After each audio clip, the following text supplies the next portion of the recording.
who binds, suffocates, and strangles his victims. Both of our parents slaughtered right there on the ground, you know? Tied up like pigs, man. But in 2005, a suspect is arrested, and 7 families hope they'll finally get justice for their loved ones. He said, "How many more people do I have to kill before I get my name in the paper?" But the man on the stand is not what they'd expected. And he was a decent, nice-looking, tall man. This is the man accused of being the notorious serial killer who called himself BTK for bind, torture, and kill.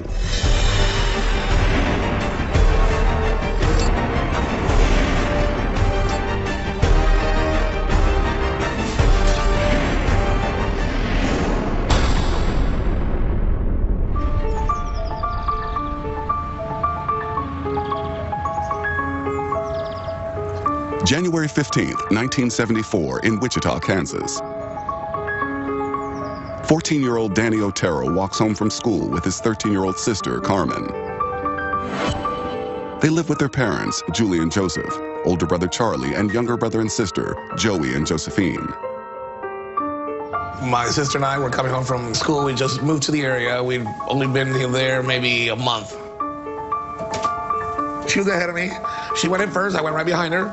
She went on into the hallway. I stopped in the kitchen. I believe I was opening the fridge. I heard her screaming. I said, "Danny, Danny, something's wrong."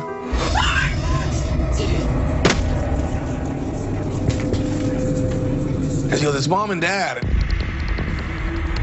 I saw my dad's body laying in the doorway inside the bedroom. He had a belt around his neck. And then I looked over to my right, and I realized my mom was there too. And I said, "Oh no, man, it was this bad." I was trying to do something. It didn't take more than 5 seconds to realize he was dead.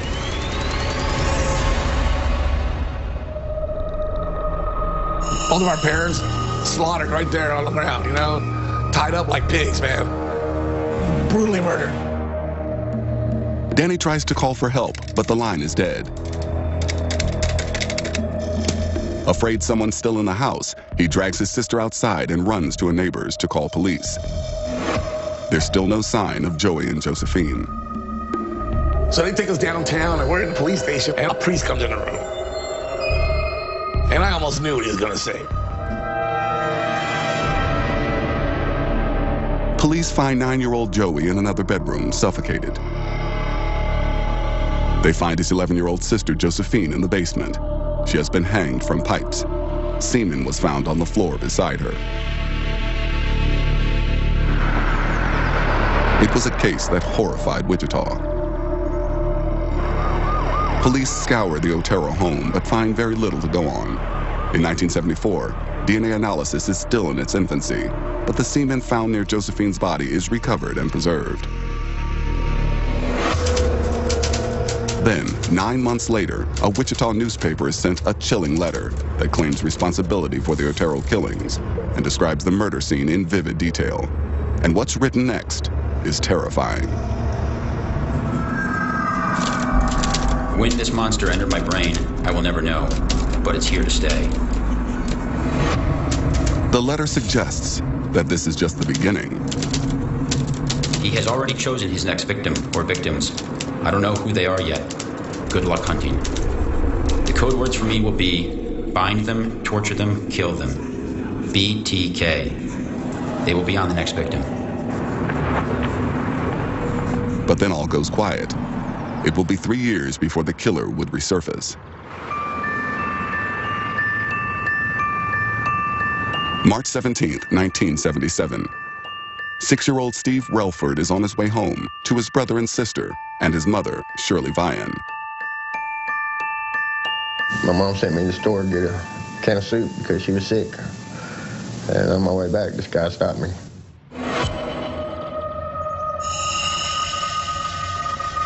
Showed me a picture of this woman and this boy and asked me, did I know who it was? I said, no, sir, I don't. So I went on to my house and he went to my neighbor's house. But the man is watching where Steve goes. He knows the young boy's mother must be at home. About 15 minutes later, he come knocking on my door. I opened the door. He asked, is your parents home? I said, my mom, she's sick in bed. and he proceeded to come on in. The man pulls the blinds and pulls out a gun. About that time, my mom come to the door, and Mom said, "Do what he says." Steve and his brother and sister are locked in the bathroom. One door tied shut, the other barricaded by the bed. I stood on the bathtub and looked over the door. There was like a crack in the top of the door where I could see, and I wish I hadn't. Steve watches as the man ties his mother's hands and feet, places a bag over her head, a cord around her neck, and suffocates and strangles her. I knew my mom was dead. I didn't talk for like 2 years afterward. I miss her very much. Steve would have to wait almost 3 decades, not knowing who was responsible for killing his mother. But it would be just 8 months before the killer in Wichita strikes again.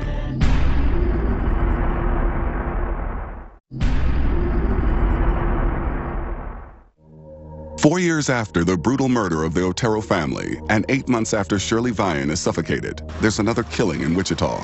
25-year-old Nancy Fox is found in her home, strangled with a belt.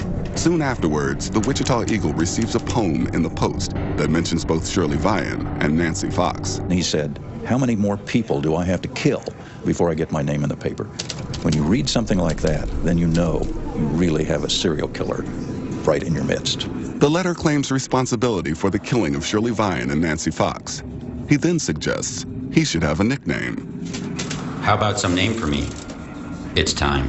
I like the following: the BTK Strangler, Wichita Strangler. Up to this point, the people of Wichita have been kept in the dark. But now, police announce there's a serial killer on the loose who calls himself BTK, and he's threatened to strike again. For the people of Wichita, it's terrifying. Stores sold out of locks. Gun sales went up. People were scared. If you used to leave your front door open, you didn't leave your front door open anymore. The trail goes cold again. BTK's correspondence with the police and media stops. It's 8 years before he strikes again.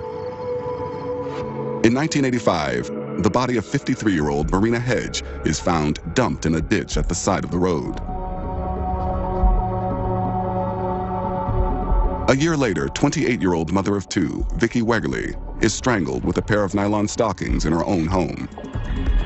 And in 1991, 62-year-old Dolores Davis's body is found under a bridge, with knotted pantyhose and a freakish mask by her side. All of the victims had been strangled, but the police do not connect them to the BTK killer. And unlike before, he didn't write to claim responsibility.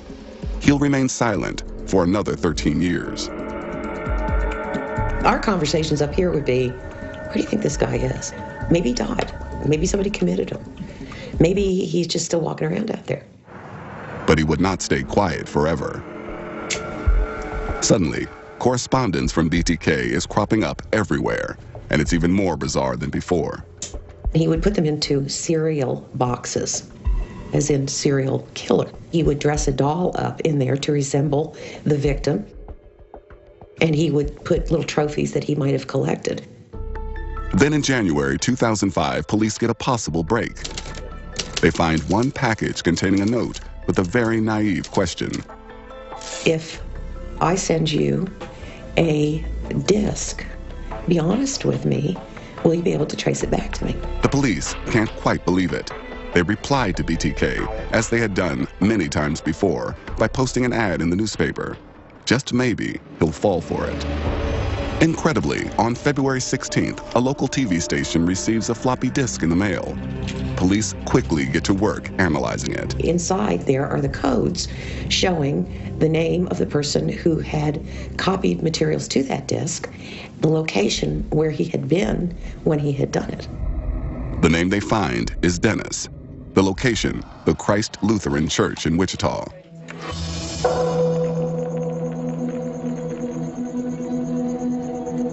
An internet search quickly determines that a Dennis Rader is president of the church council.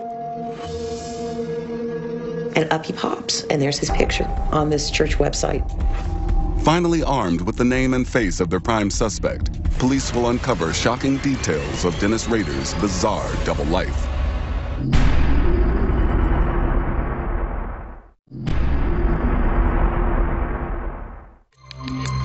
Police have identified Dennis Rader as their prime suspect in the BTK killings. Rader lives with his wife and 2 children in a normal house on this normal street in Park City. He's president of the church council, and he's a Cub Scout leader. He seems like a model citizen. But police are confident he's their man. Now to prove it, they need forensic evidence. They need his DNA. And he couldn't really walk up to his front door and say, "Can you stick out your tongue and let me have a swab of your epithelial cells?" So we found that his daughter, she had a procedure where she left stored at the medical center her epithelial cells. The cells are sent for DNA comparison. Everything was very, very quiet, very secret. All along, they were watching him 24/7. The excitement was just palpable. Then Nola Fulston hears the news she had been waiting for. The DNA is a match. And the match was that young girl was the daughter of BTK. Wichita had lived under the shadow of the BTK killer for 30 years. Now, finally, investigators have the proof they need to act. On February 25th, 2005, the BTK strangler Dennis Rader is arrested near his home in Park City. Amazingly, the whole thing is caught on police camera. The bottom line, BTK is arrested.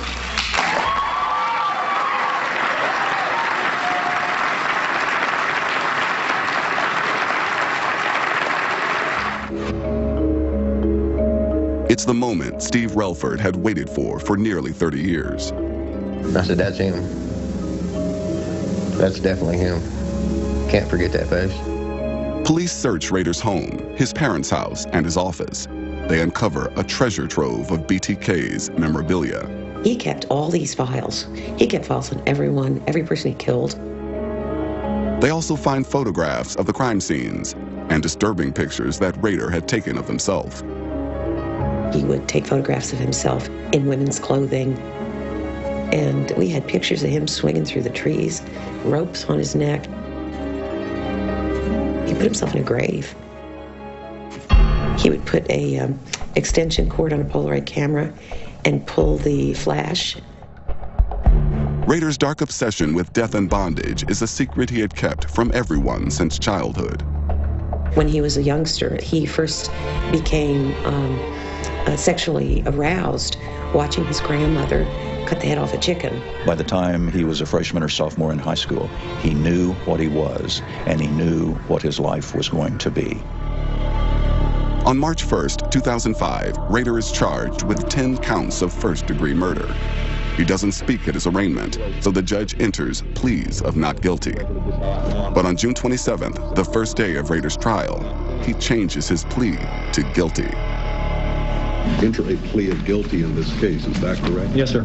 The judge asks Rader to provide details of his crime. What follows is one of the most extraordinary displays ever by a murderer in court. I told Ms. Bland that I had a problem with sexual fantasies, and then I proceeded to tie her up, put a bag over her head and strangled her.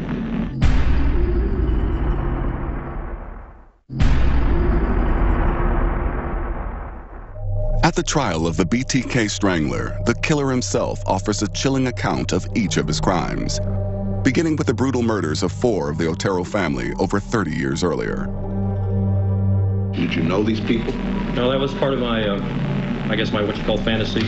I came to the back door, had reservations about even going or just walking away, but pretty soon the door opened and I was in. Dennis Rader describes how he confronted the family, telling them he just needed their car and some food. If they cooperated, he wouldn't harm them. He took them back to the bedroom, tied them up, and then, one by one, he started to suffocate and strangle them. First of all, Mr. Otero was strangled. Then I thought he was going down. And I went over and strangled Mrs. Otero. That man talks so systematic, it was like putting down a pack of dogs. Mrs. Otero woke back up and, she was pretty upset with what's going on. So I came back and at that point in time, strangled her for a death strangle at that time. The judge takes Rader through each of the 10 alleged murders, including that of Steve Relford's mother, Shirley Vian. I told Ms. Vian that I had a problem with sexual fantasies. Then I proceeded to tie her up. She got sick, threw up, got her a glass of water, comforted her a little bit, and then I went ahead and tied her up and then put a bag over her head and strangled her. Yeah, he had no remorse whatsoever. No remorse, no nothing. Rader also tells the judge how he'd selected his victims. Dennis Rader would drive his car down the street and he would see a woman and he would say, "She's the one," and he would point at her. And from that point on, he would concentrate on her. Totally random. If he picked you out, you might be dead. I will accept these pleas of guilty and adjudge you, Dennis L. Rader, guilty of murder in the first degree and count 1, a Class A felony. On August 17, 2005, Dennis Rader is back in court for sentencing. There was no death penalty in Kansas at the time of the murders. So, in an unusual move, prosecutor Nola Fulston presents shocking evidence of each murder, determined Rader will get the maximum possible sentence. It's an ordeal for the victims' families, but it's also an opportunity for them to have their say.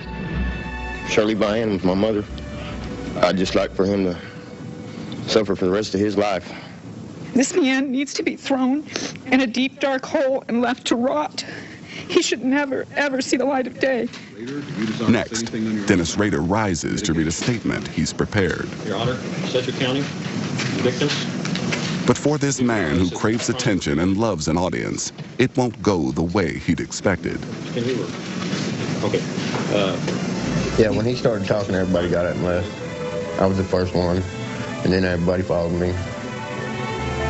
We didn't want to hear what he had to say.